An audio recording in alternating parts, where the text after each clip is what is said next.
Hello and welcome back to the Bookshelf Odyssey podcast. It's been a little bit since I've had an episode release, as you may be aware, but we are back now and I've got some great shows lined up.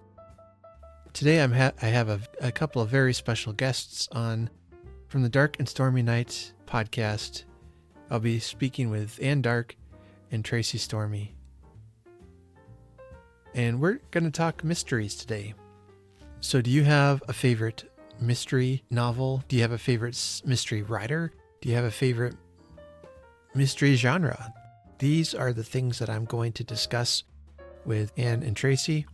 I've been a fan of their podcast for a couple of years now, and they are getting close to their 200th episode, which is inspiring. So I encourage you to check out their podcast. If you go over to my YouTube channel, you will find a video called the Hercule Poirot book tag. In there, I answer some mystery-based questions about my reading and some of my favorite books. And if you haven't seen that yet, I'd love for you to check out the video. That will pair nicely with our episode today. And that's all I really have for now. I'll jump back in at the end of the episode to say a few things on the way out. So enjoy the interview with the Dark and Stormy Book Club podcast. Today on the Bookshelf Odyssey podcast, I have a couple of superstar podcasters on board today to talk about our favorite mysteries. It's the host from a Dark and Stormy Night podcast.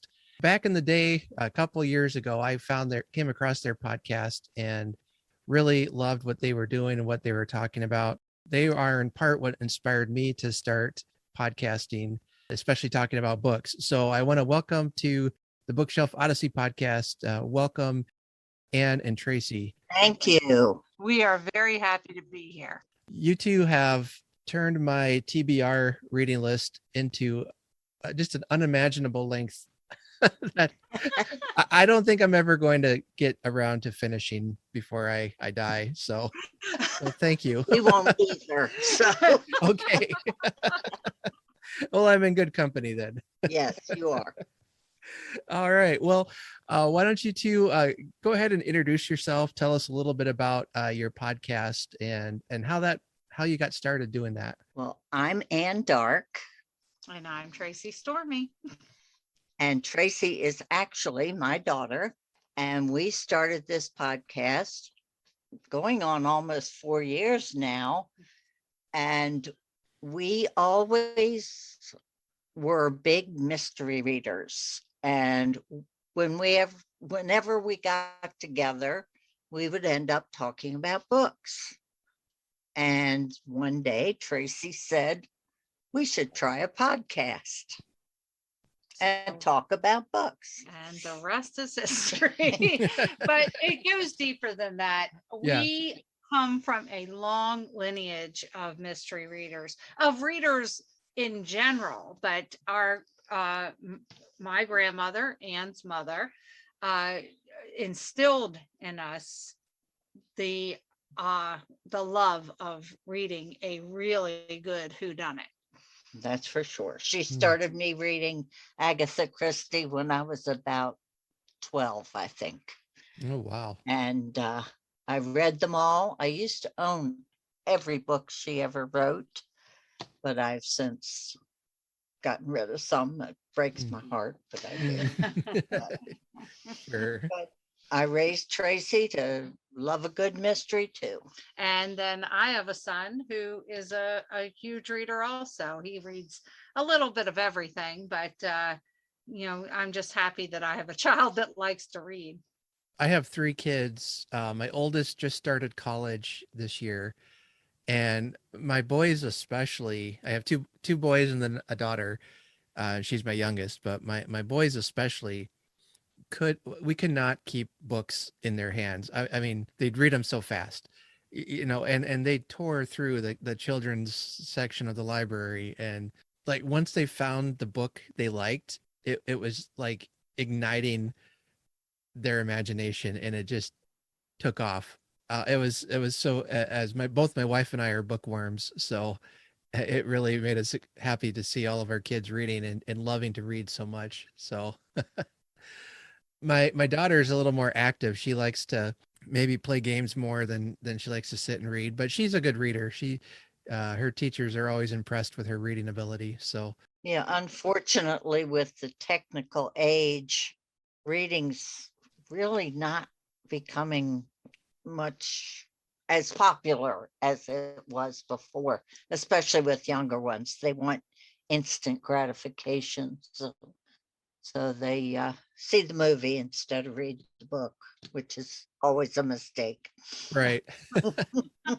Yeah, I can't think of any, well, maybe one or two exceptions, but for the most part, books are usually better. So Yes, definitely. I have a t-shirt that says that. oh, awesome. That's great. Yeah. So a very, very simple origin story. Just a couple of ladies who like to read mysteries and wanted to talk about it. And you've turned it into this great podcast. If I remember right, you're getting close to number episode 200, I think, aren't you? We are on, I think the next episode we put out is 192. So Oh, wow. By early next year, we'll be whooping it up. There you go. Do you have any big plans to Not celebrate? yet, but we're thinking about it.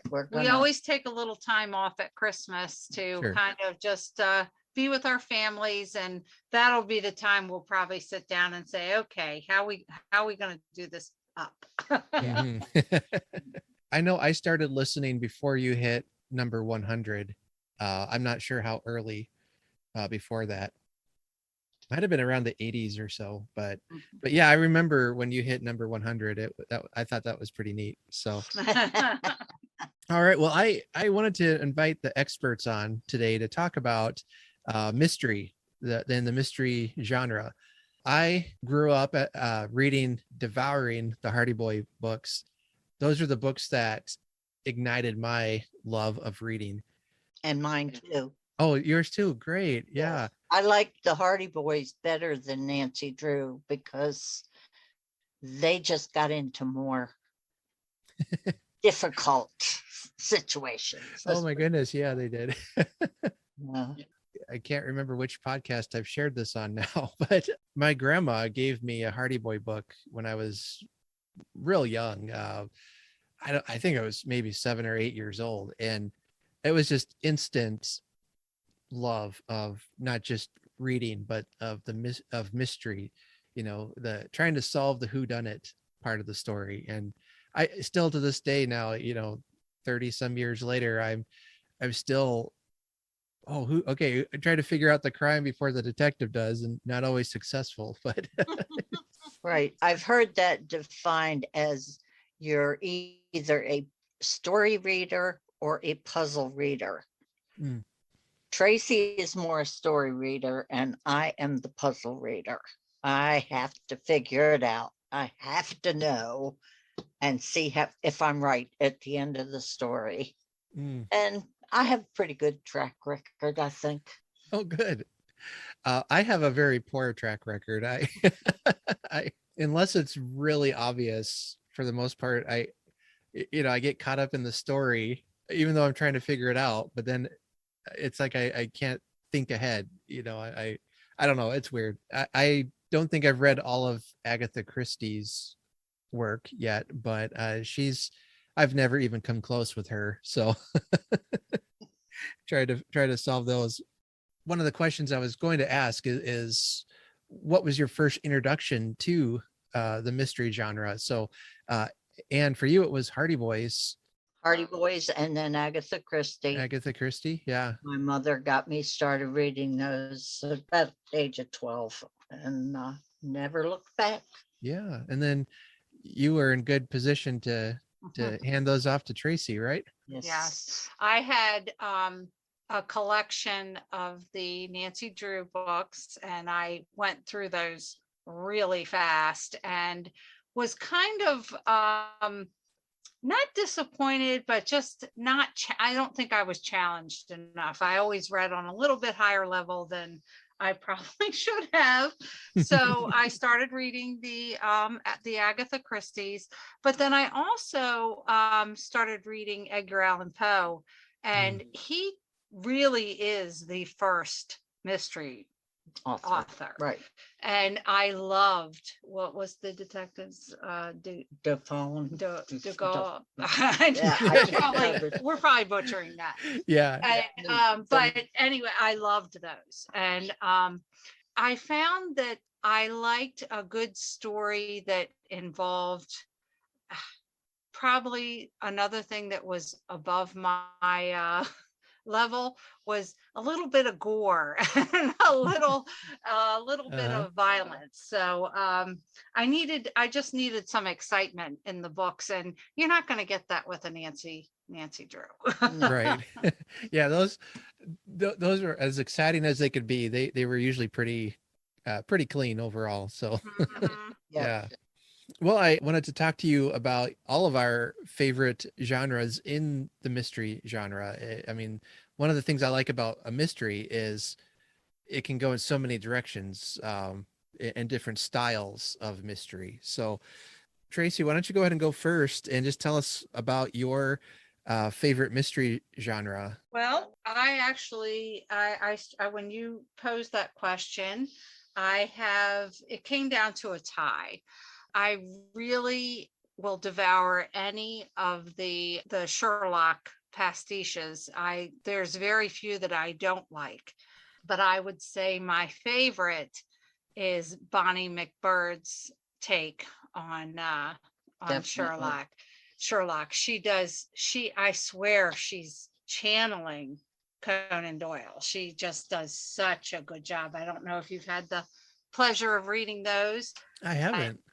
Oh my goodness, they are so good. And she was on our podcast, and we were very fortunate to be on video with her because she actually lives right near Baker Street. Oh, wow. And she was in the movie industry. She actually wrote the movie Tron and collects movie memorabilia, and she has so much memorabilia from different versions of Sherlock that have been on the stage and in movies. And so she is a true fan. She's a Baker Street irregular, and so she is all in when it comes to Sherlock. And what a pleasure it is to read her books. I don't get to keep a lot of the books that we get sent to us for the podcast because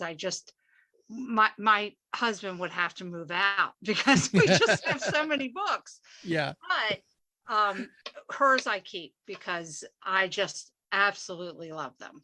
Yeah. And what was her name again? Bonnie MacBird.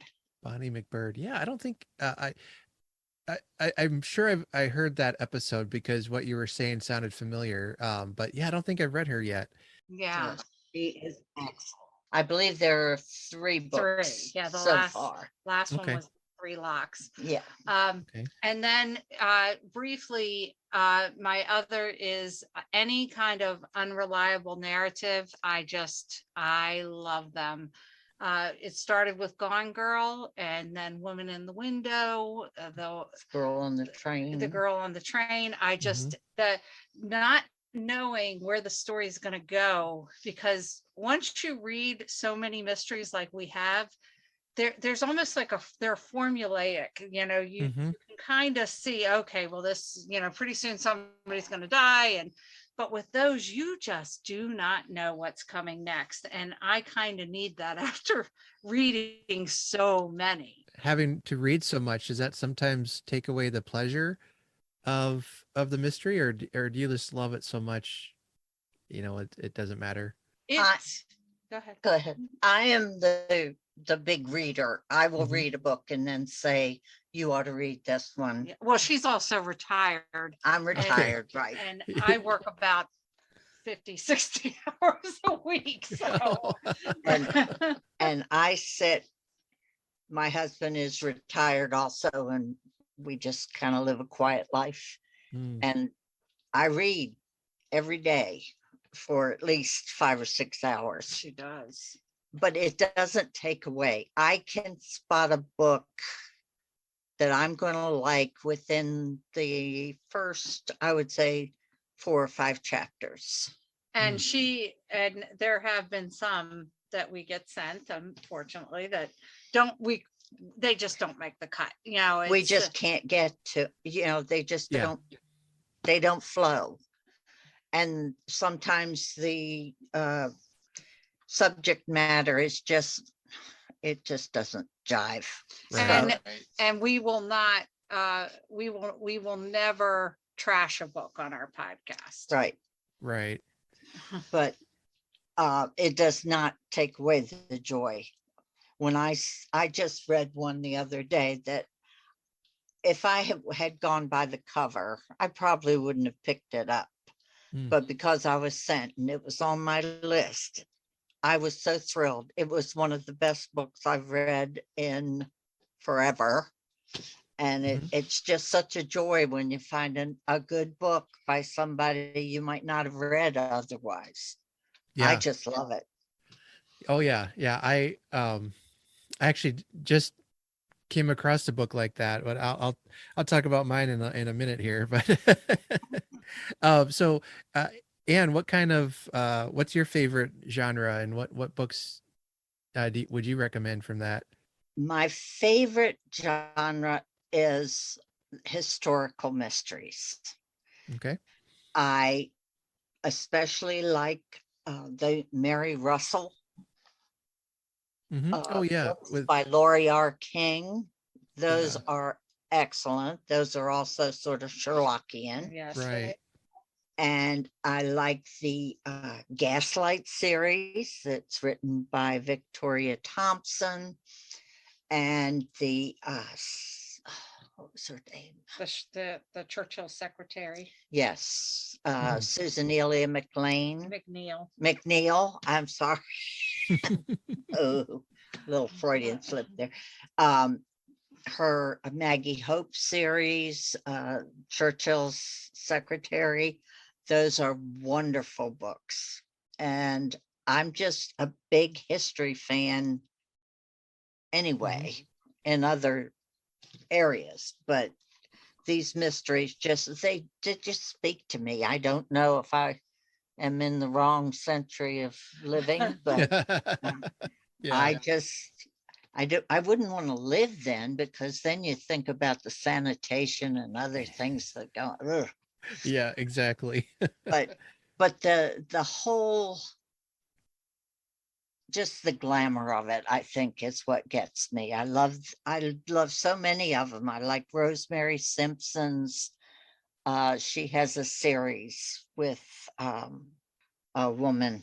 A woman. Oh yeah. A woman. And her partner is a Pinkerton agent. They become a little detective agency.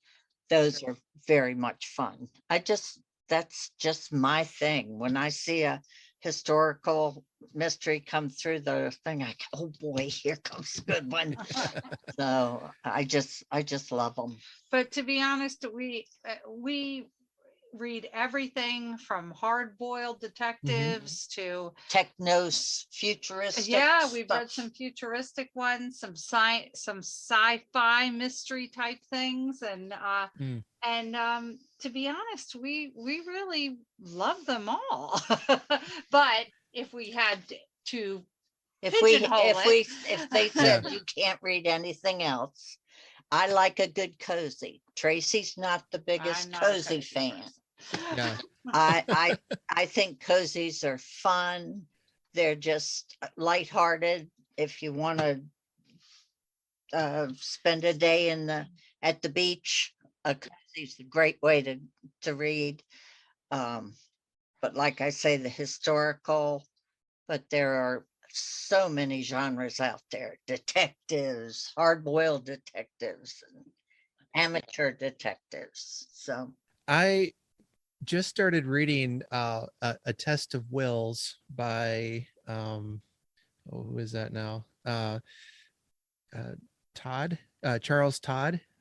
Oh, okay. they are wonderful books. Oh, and I think that'll be the last one, unless Charles goes on Keeps it without up. her. Carolyn just passed away. Oh, okay. And so but Yeah.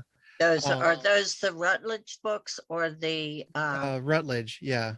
yeah, those are very good. And his best Crawford series is another take on World War One, but Mm. they're very, very well done also. Yeah. I liked how they're writing about, post-traumatic stress, basically back in a Oh, time yes. when they didn't know how to label that. And I'm about a quarter of the way through right now and really enjoying it. You will not be disappointed. They're very well done.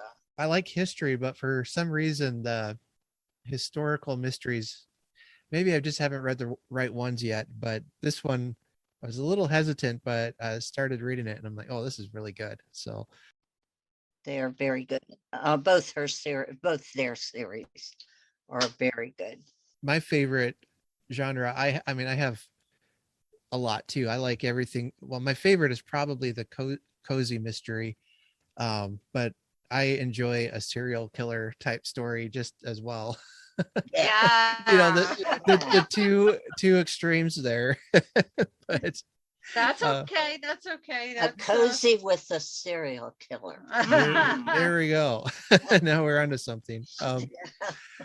I was looking around today and a couple things I was reading actually classified Louise Penny as a cozy mystery writer.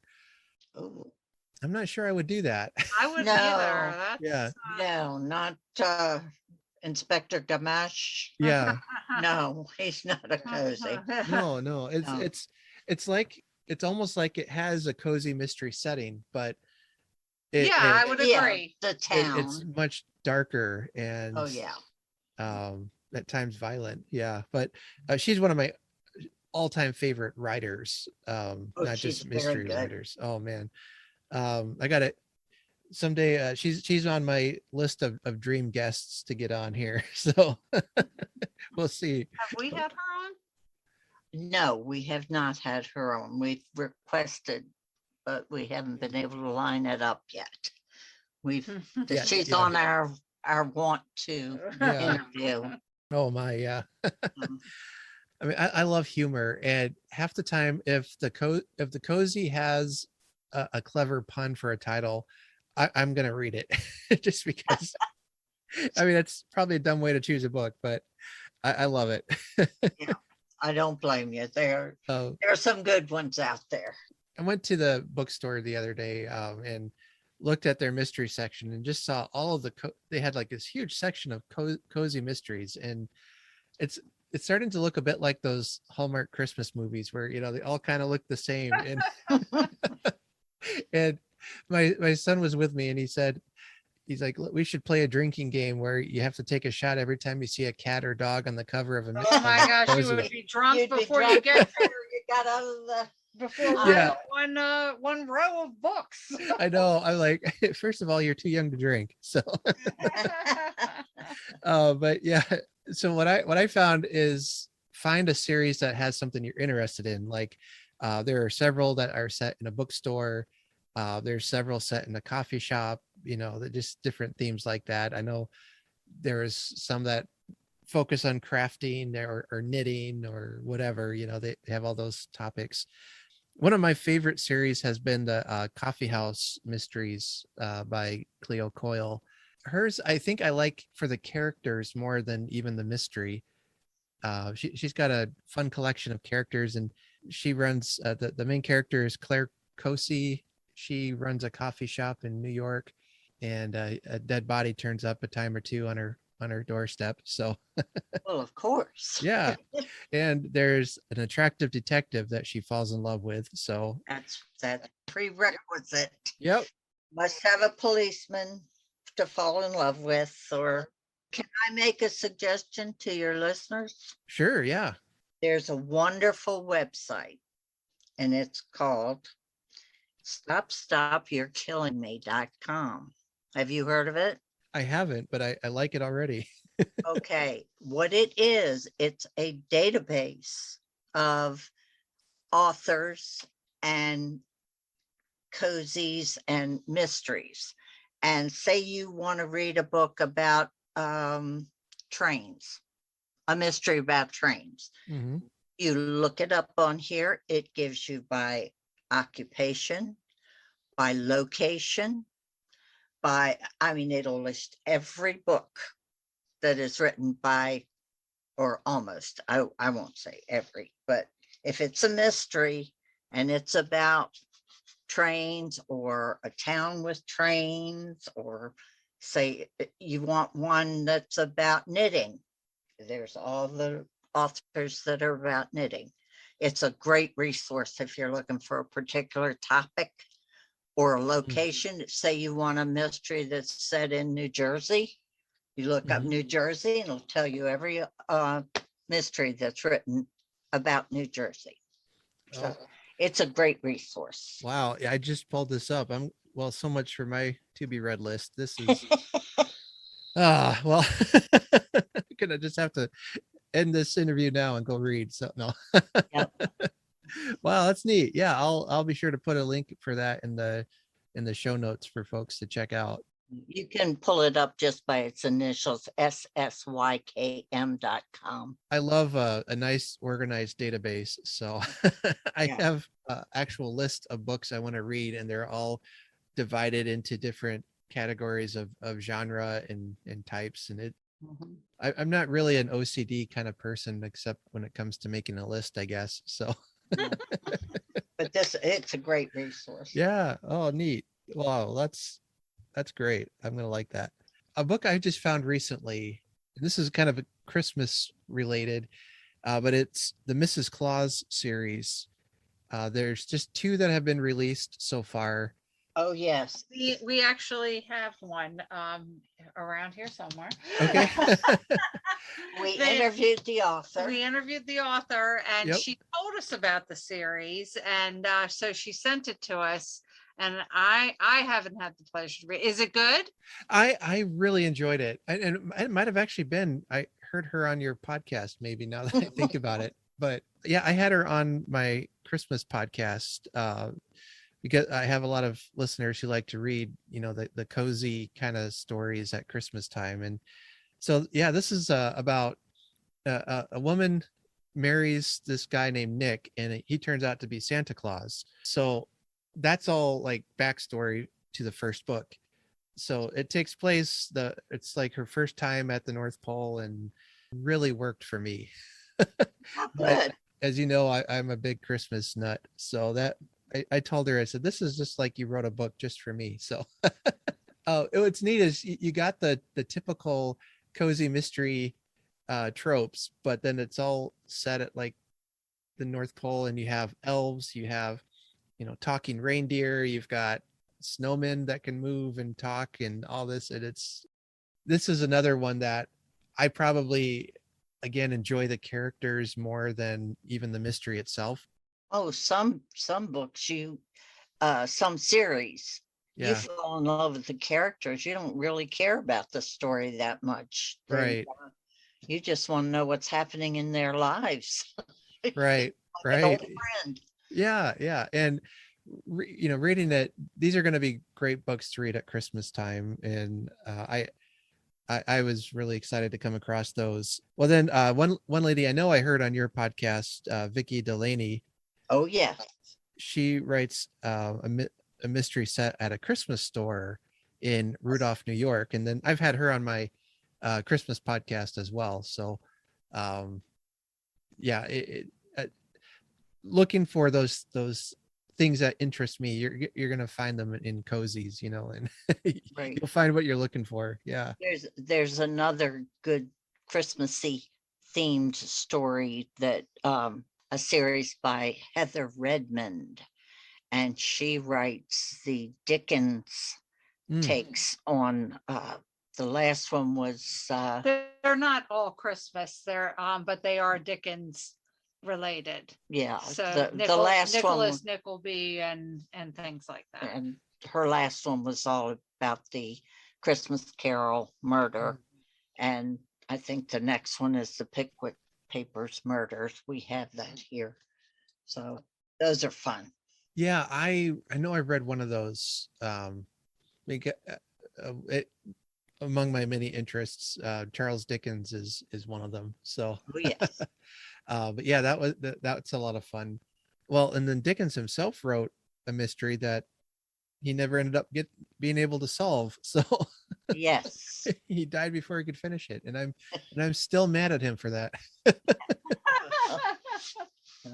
But yeah, that I had read that knowing it was unfinished, but I wanted to read all of his novels, and it was the last one. Bleak So House. no, it was The Edwin Drood. Edwin Drood. Yeah, Yes. I think that was going to be a dynamite of a book, but Yeah, if they ever got it. I'm surprised somebody hasn't attempted to I'm write sure. an ending to it. Somebody will, I'm sure. several have actually. Oh, really? In fact, even all the way back to shortly after his death, there was one writer who said that Dickens came to him during a seance and told him how to finish writing the book. So he went and finished writing it, but everyone said, this isn't good at all. This can't be Dickens. So, but yeah, there's a whole interesting history behind that unfinished story. It's pretty, it's in and of itself a fun mystery. So, a lot of fun stuff has popped up, and here we are, however many years later, and nobody can agree how it would have ended anyway. Right, So right. each one has their own different ending. So Hey, but he wins because we are talking about his book. That's right. that's right. Yeah.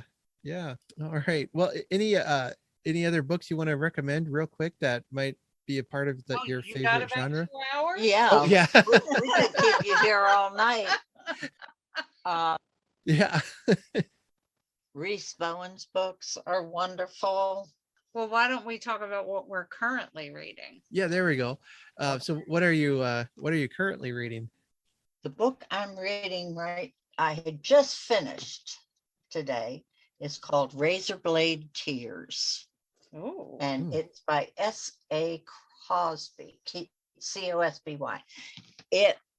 It's one of, like I said earlier, it was one of the best books I have read, not written, in forever. It grabbed me from page one, and I didn't put it down till I was done. I finished it like 3 o'clock in the morning. So it was wonderful. It's going to be, I think, in the newsletter next month. So. And I can't find the book I'm reading because I don't have it with me. I told it to you. It was a true crime. Yeah. What was it called? I can't keep track of my book. Did you write it down in that paper? No. Anyway. Well, we'll just go by what he was reading. Okay, no problem. Like I said, I'm reading A Test of Wills right now and enjoying that.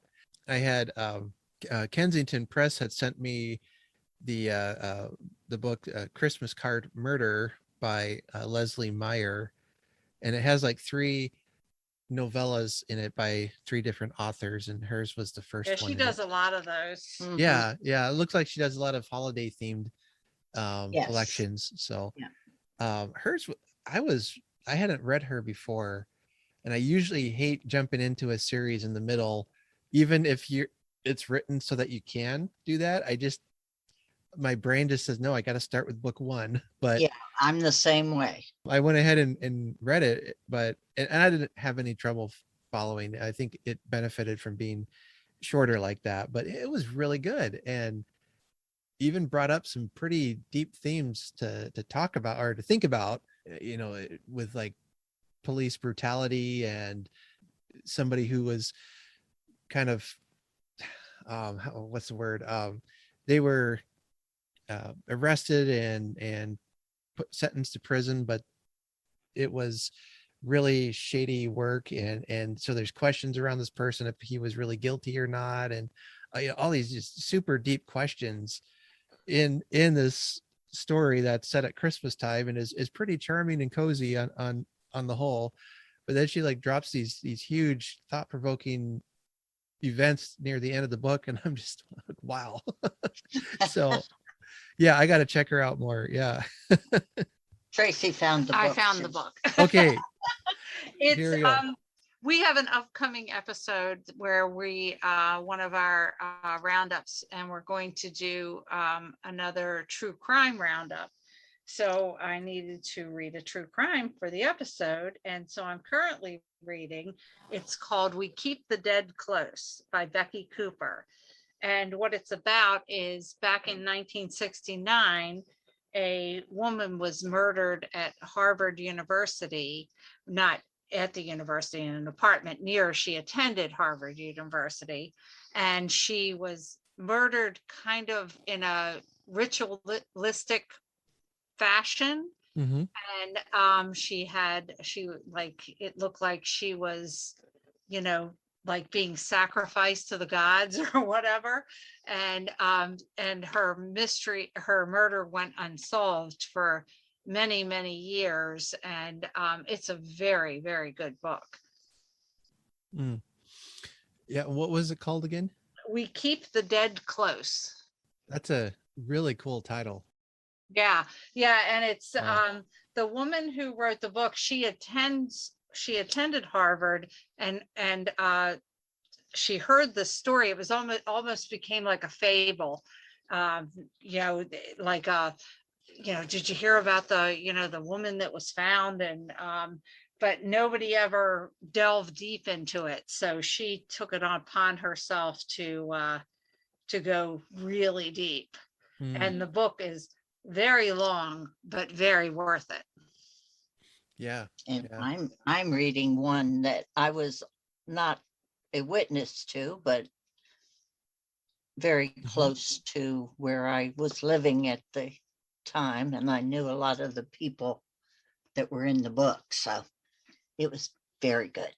So Boy, there was one I read years ago on Jack the Ripper, and I can't think of her name, but she writes a lot of mysteries, like Patricia Cornwell. Yep, that's it, Patricia Cornwell. Wow, I got you just have encyclopedia brain there. Yeah. That was kind of my entry into true crime reading, and at the time I was working a job overnight, and I had plenty of time to listen to audiobooks, so I got the audiobook version of it, and oh man, I didn't have any trouble staying awake. That was a that was a good one. Mhm. Yeah, just so we don't talk all night about our favorite books here. I like to ask my guests 3 questions before we go, and I try to sometimes adapt them depending on who the guest is. And I think my last one, the 3 final questions, took like 45 minutes to answer. So anyway, but I thought I would and we maybe already alluded to some of these, so this might help it go quicker here. But I want to ask you, who is your favorite fictional detective? No chance it's Sherlock Holmes. And I wonder if he's really fictional. I keep reading. There you go. I would say, and this is kind of going to be a little bit of a surprise, but my favorite detective is Miss Marple. And I think she is like I think what I liked about her is how she could just blend into the background, and she'd pop off with this theory, and it just always blew me away. Yeah, she's pretty good. I feel bad asking questions like this because it's like picking your favorite child, Yeah. I have one, but I don't want to say who it is. But no. Yeah, I really come to enjoy Inspector Gamache so much. He's a wonderful character. I love what Louise Penny does with him, how he is so gentle and compassionate, but he's thrust into these situations of great violence or hate or murder is such a, I mean, we read books about it for fun, but how often has that impacted families, and the whole psychology behind murder can be pretty dark. And I love how she puts him in these situations, and yet he holds to his character and his morals and his ideals, and he sometimes makes compromises, or he sometimes takes gambles, and it weighs on his conscience. It's just a remarkable character. I think it was after the second book, I'm like, all right, I'm going to follow you to the to your very last book. This is really good. So that's who I would say, at least for right now. Although I do really like Alan Bradley's series. Oh yes, Flavia. Yep, Flavia de Luce. Yeah, that's a great series too. Kind of an unusual detective in that case. Oh yes. All right, are you usually able to solve the crime before the detective? We talked about this a little bit, and I think you said you hold up pretty good against some of the fictional detectives. Most of the old school detectives, I can usually, especially in cozies, I can pretty Well, I don't well. think cozies are written to go too deep. Yeah. Right. But there are some, but usually a lot of times they stick a twist in there. Yeah. Right at the, when I am sure of who it is, they stick something in there and go, oops, you were wrong, lady. So Yeah. so that's what makes them so much fun. I like to joke that the only mystery I can figure out is Columbo, because they show the killer usually. I can usually, when I start a book, I can tell you who's going to get murdered. Yeah. Because it's kind of obvious in a lot of books, Yeah. this person's really annoying and very irritating. Okay, you're going to die. You're gonna die. I need to change who my favorite detective is. Okay. No, I love Miss Marple. But I have a huge crush on Hamish Macbeth. Okay. Yeah. Yeah, I do too.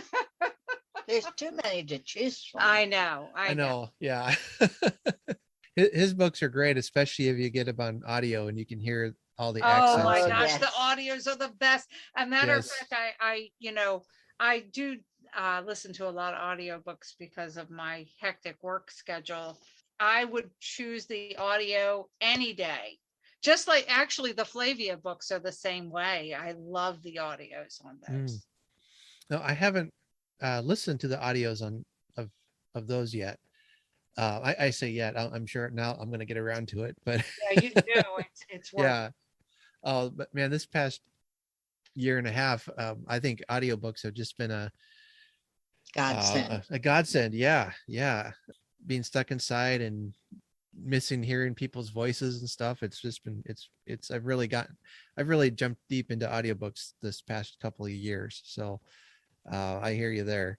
And then this last question, I'd be interested to hear your answers on this, because you both read so much. But I realized that last year was the 100-year anniversary of The Mysterious Affair at Styles. Of course, the first Agatha Christie novel, the first Poirot novel, and 100 years later, we're still reading it. So what do you think we will still be reading in 100 years from now? I think we'll still be reading Agatha Christie, Sherlock Holmes, Dickens, but then we're going to be joined by people like, I think, Laurie R. King, her books. I just hope in 100 years that those books still are relevant, because they not only took on the genre and made it their own, they became what other writers aspire to be. And I think they're such an important part of book history that I really hope in 100 years that they are still relevant. I think Mhm. Conan Doyle also will still be Yeah. relevant. Yeah.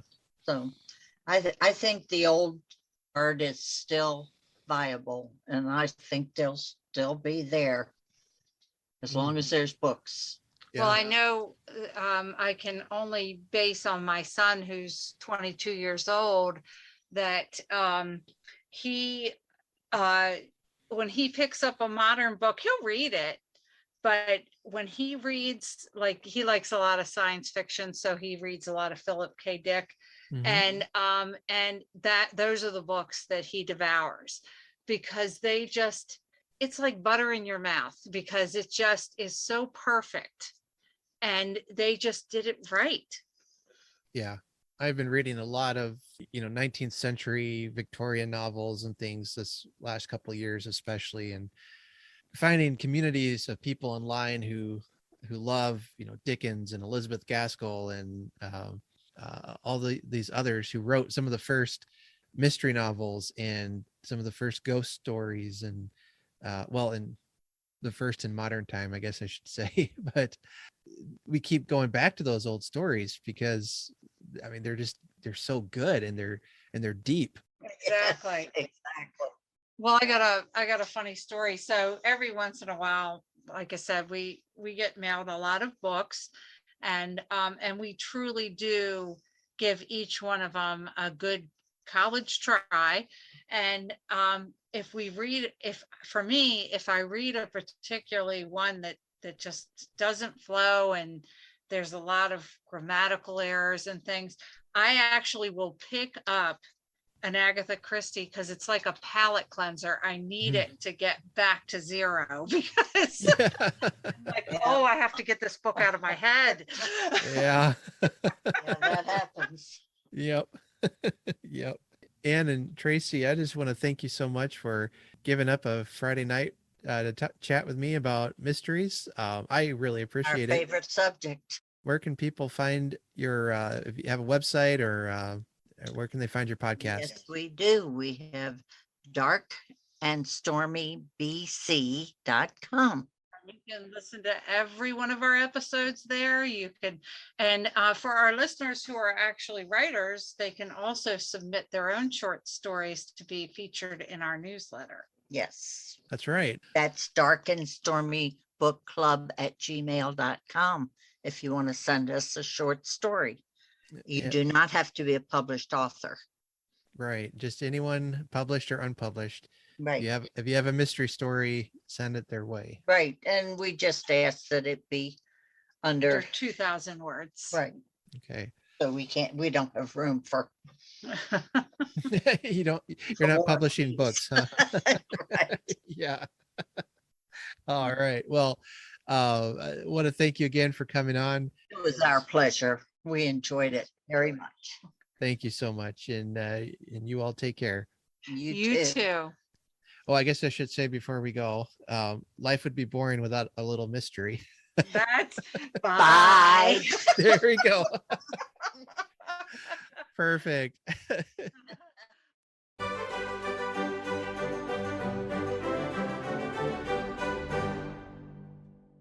Thank you so much for joining in today.